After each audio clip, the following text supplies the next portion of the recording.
Hi, first grade. I'm going to teach you how to draw the Laurel Burch style of cat today. Now, what you will need is your sketchbook and a pencil. I'm going to use a Sharpie so that you can see it clearly, but I would like you to use a pencil. We're going to go step by step, so I want you to do it with me with this video. And if at any time I'm going too fast, you can always pause it and then continue.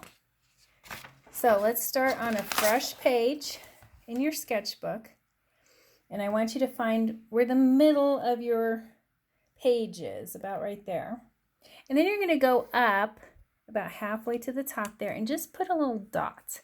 That's going to give us a reference point of where to start. So the first thing we're going to do is draw the cheeks of the cat. So I'm going to start from my dot and I'm going to go out about halfway to the edge there. Okay. So if you want to put two little dots there to give you an idea of where you need to go to make it big enough, you can do that. And then I'm going to do a line that curves down and back up to that first dot, or the first dot we drew in the middle. And then I'm going to draw another one, that curvy line that goes down and back up to that dot. So you have what looks like a W right there. And then I'm going to take my pencil, or your pen in my case, and go straight up, almost to the top, but not quite, and stop. And same with this side, straight up. That's the side of the face. Now we're going to make the ears. So I will come down and make an angle, kind of like I'm making a triangle here, but only two of the sides. And the same thing over here.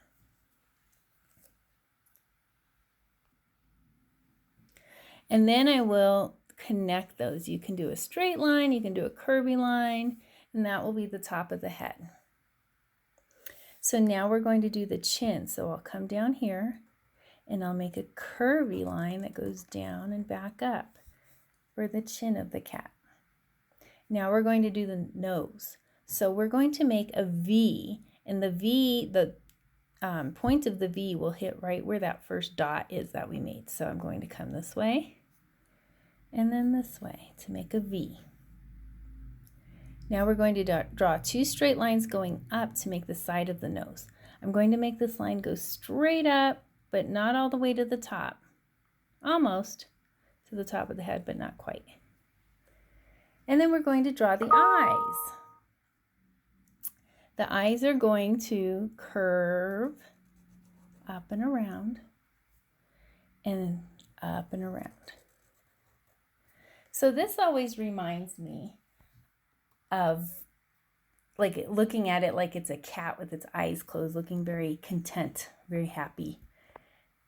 But we're going to open those eyes up by making a curved line that goes down and goes back up to where we started. So curve down and back up to where we started. So we have two kind of football shapes there. And then we need eyeballs in the middle. So I will draw a circle that hits the top of the eye and the bottom of the eye. So that circle is taking up that whole eye space to make the eyeball there. Okay, so what do you think we need in the face? What does a cat have on its face that we're missing? Something really important. If you said whiskers, that's what I'm thinking. So your whiskers, you can do however you want. You can do straight lines. You can do wavy lines. You can do a swirl. You can do a wiggly line.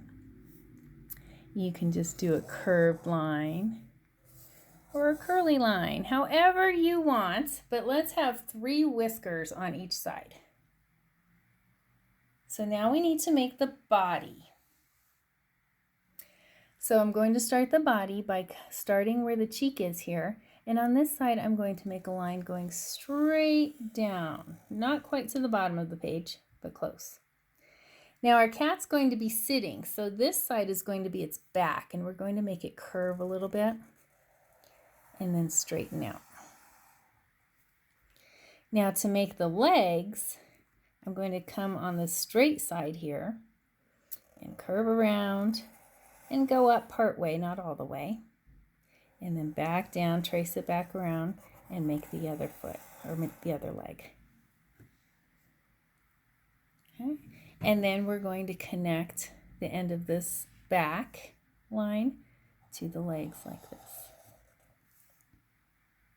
So it looks like it's sitting. Now there's one more very important part of the cat that we need. If you said tail, you're right. So you're going to make a line, and you can make it curve. I'm kind of making mine an S shape here. If you have room on the outside, you can make it go on the outside.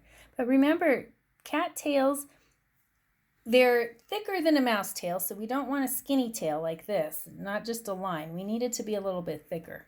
But we don't want it to be so thick that it looks like a fox tail either. So I'm going to go about 2 finger spaces out. And when I draw my line here, I'm going to keep it just as far away from the first line I drew, all the way around, so it's about 2 finger widths away. And as I get closer, it might get a little bit closer. And then I'm going to curve it around to my other side of the tail. And there you go. There's your Laurel Burch Cat. So now you can follow along with the slides and decorate your cat with patterns, just like Laurel Burch did. So think about all of the patterns we've talked about, the video we watched about patterns, and the song, and the different types of patterns you can put in there. Lines, shapes, repeating the same shape over and over, or alternating 2 or 3 shapes. So you're going to design this and color it in for today. Have fun!